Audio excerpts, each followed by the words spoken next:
bonjour à tous, bienvenue à cette troisième session de l'école des passionnés de Dieu. Nous sommes toujours sur le chapitre des implications de ta nouvelle naissance. La fois dernière, on a parlé de ton identité en Christ, de toutes ces choses merveilleuses qui sont advenues dans ta vie depuis que tu as donné ton cœur à Jésus. On a parlé de ton identité en Christ, on a vu comment tu es devenu l'adresse de Dieu sur terre, comment Dieu est venu habiter en toi par son Saint-Esprit, la nouvelle position qu'il t'a donnée, cette position de supériorité sur les démons, sur les circonstances. On a également parlé de la nouvelle personne qui a été recréée à l'intérieur de toi, de cette créature merveilleuse que Dieu a pris le soin de recréer. On a surtout vu que tu es devenu fils de Dieu, enfant de Dieu, et que tu as été adopté dans la glorieuse famille royale. Et j'espère que par la grâce de Dieu, tu as pu méditer sur tous ces points et vraiment prier pour être capable de les accepter. Donc aujourd'hui, on va parler du deuxième point, de la deuxième partie des implications de notre salut, de notre nouvelle naissance, qui va nous permettre de comprendre ce que Jésus a fait pour nous à la croix, ce qu'il nous a offert.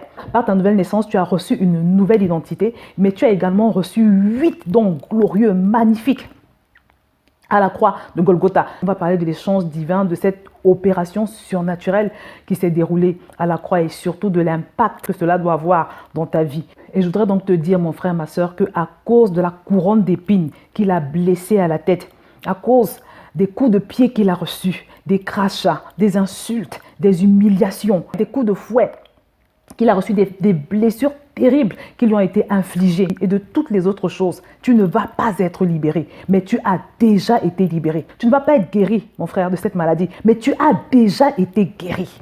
Tu ne vas pas être restauré dans ton honneur, mais tu l'as déjà été. Parce qu'au moment où Jésus subissait toutes ces humiliations, il était en train de payer, il était en train de prendre ta place dans cette humiliation, ce déshonneur que tu peux subir. Au moment où il mourait, il a pris ta place. Il a pris ta place. Il t'a donné la vie éternelle. Et je voudrais t'assurer aujourd'hui que les douleurs de Jésus étaient réelles. De la même manière que cette situation dans ta vie qui te fait souffrir est réelle, les douleurs de Jésus étaient réelles. Et c'est pour cela que tu ne peux pas te permettre d'être une victime, de vivre toute une vie en tant que victime. Parce que Jésus s'est déjà fait victime pour toi. Vous savez, à l'époque, dans la première alliance, quand on sacrifiait les animaux pour demander pardon à Dieu, quand il fallait qu'on verse le sang des animaux pour demander pardon à Dieu, on les appelait des victimes. Mais Dieu a décidé de faire de Jésus la victime, une victime pour ton péché. Donc Jésus a été fait victime pour tous tes péchés, pour tes souffrances, tes afflictions, pour toutes ces choses qui peuvent perturber ta vie en ce moment. Et c'est pour cette raison qu'une fois de plus, tu ne dois en aucun cas accepter de redevenir victime. Parce que le prix que Jésus a payé était un prix très élevé. Le prix que Jésus a payé était trop élevé pour que tu puisses te permettre de subir à nouveau toutes ces choses qu'il a subies avec beaucoup de peine.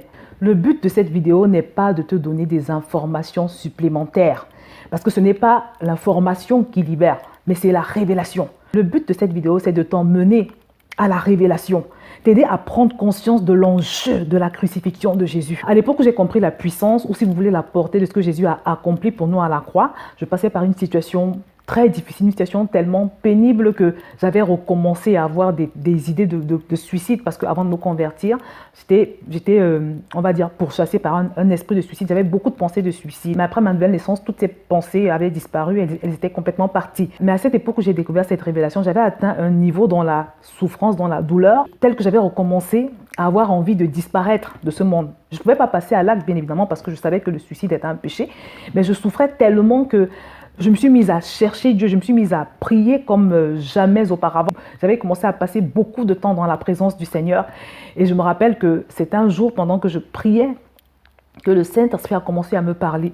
Il a commencé à me rappeler le calvaire de Jésus, à me dire que cette affliction par laquelle je passais avait déjà été payée à la croix de Golgotha. C'est un témoignage que j'ai déjà partagé, mais j'aime bien le partager parce qu'il s'agit de mon témoignage, il s'agit de mon vécu. Donc quand j'en parle en connaissance de cause, je sais que c'est quelque chose que j'ai vécu et vraiment, pour moi, c'est la meilleure manière de l'illustrer en fait. Donc le Seigneur me fait comprendre que je suis en train de passer par une affliction qui a déjà été réglée à la croix de Golgotha. Je n'avais jamais été enseignée sur l'échange divin.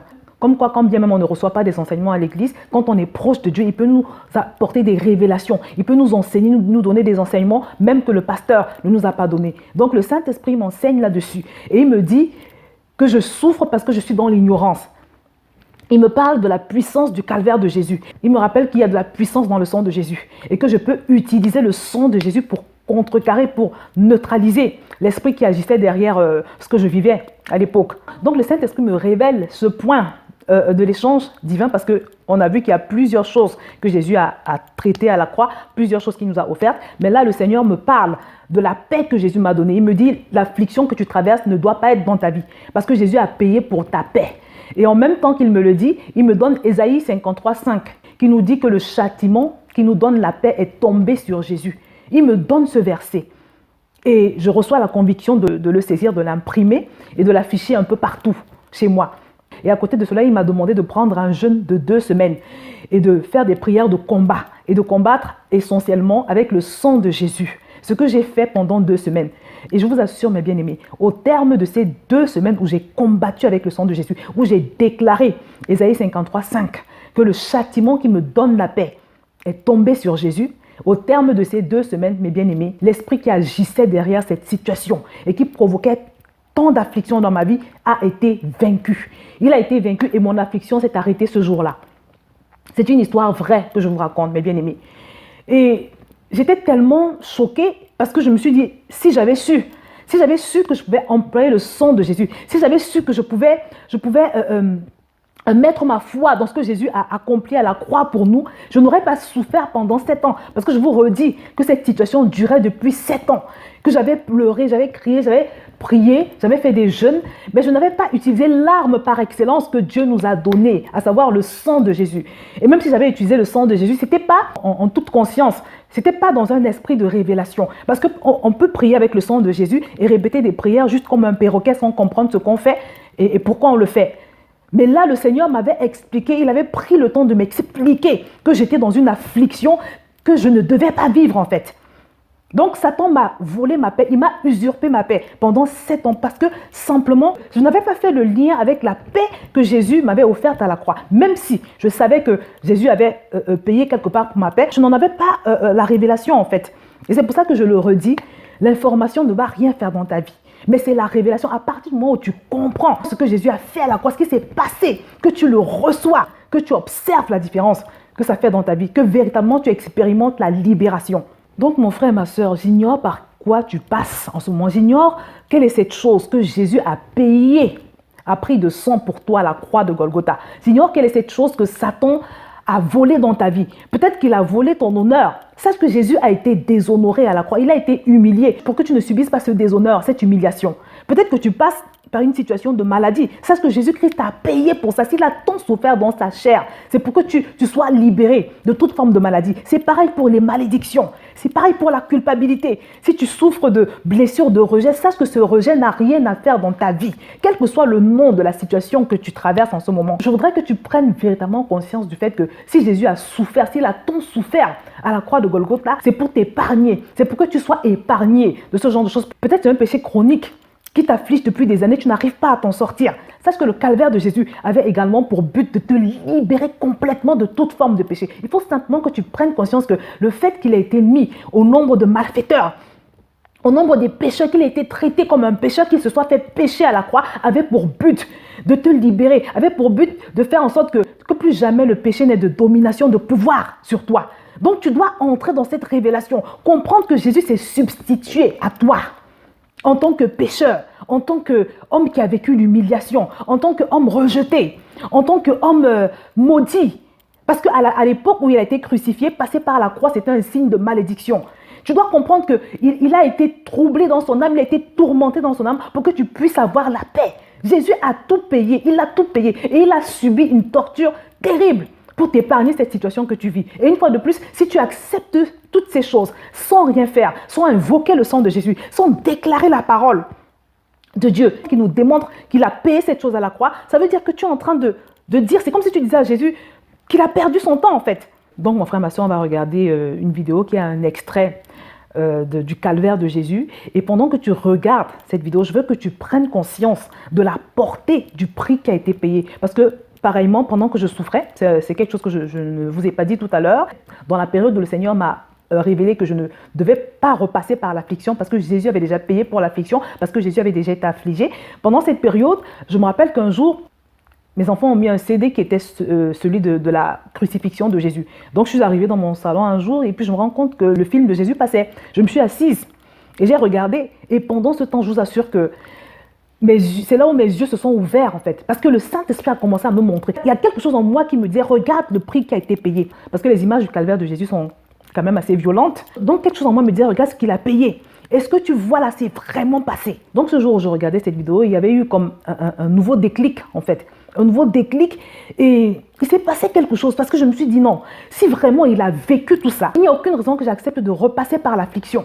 Parce que ce serait rendre vaines ces souffrances. Je voudrais que tu prennes le temps de regarder cette vidéo et pendant que tu la regardes, que tu demandes au Seigneur vraiment de t'accorder la révélation de ce qui s'est passé ce jour, de l'accepter, de le réaliser dans le but de pouvoir le manifester, de façon à pouvoir toi également expérimenter la délivrance. Cette même délivrance que j'ai obtenue en 2 semaines pour une situation qui durait depuis 7 ans. Demande donc au Seigneur de t'accorder la révélation, de t'ouvrir les yeux sur la réalité, l'enjeu et la puissance de ce qui s'est passé ce jour-là. Et de cette façon, je suis sûre que de la même manière que je bénis Dieu aujourd'hui pour cette épreuve qui m'avait fait beaucoup souffrir, mais qui m'a permis de passer dans une dimension spirituelle supérieure, de cette même façon également, je sais que tu pourras rendre grâce à Dieu pour cette épreuve actuelle dans ta vie. Parce que ce qui va se passer, c'est que toi également, tu vas en sortir victorieux et tu pourras témoigner de la même façon que je témoigne aujourd'hui, à la gloire du Seigneur.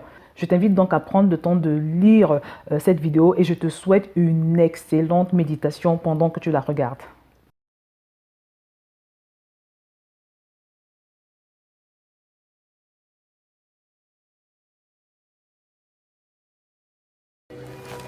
Arrêtez-le!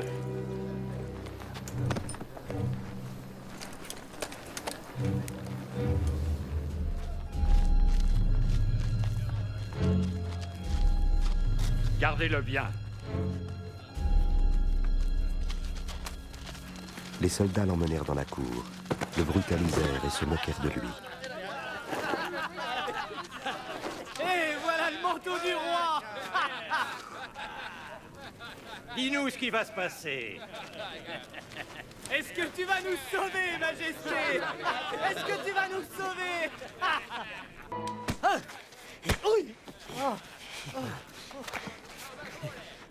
Dis-nous qui te frappe, prophétisons.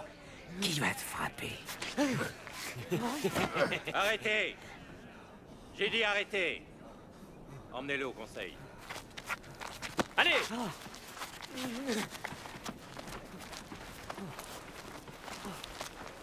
Frappez-le fort!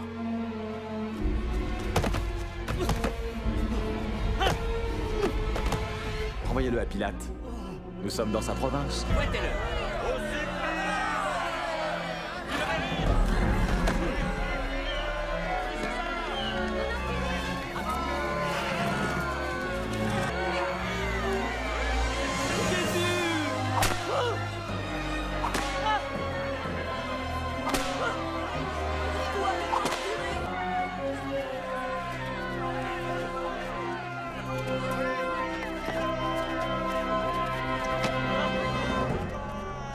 Relevez-le!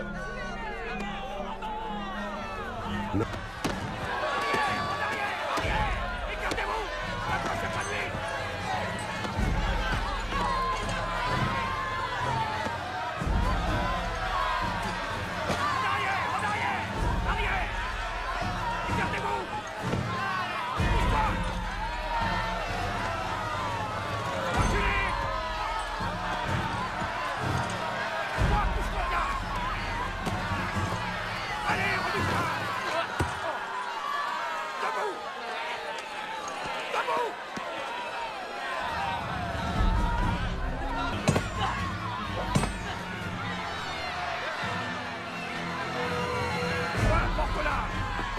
Allez, avant!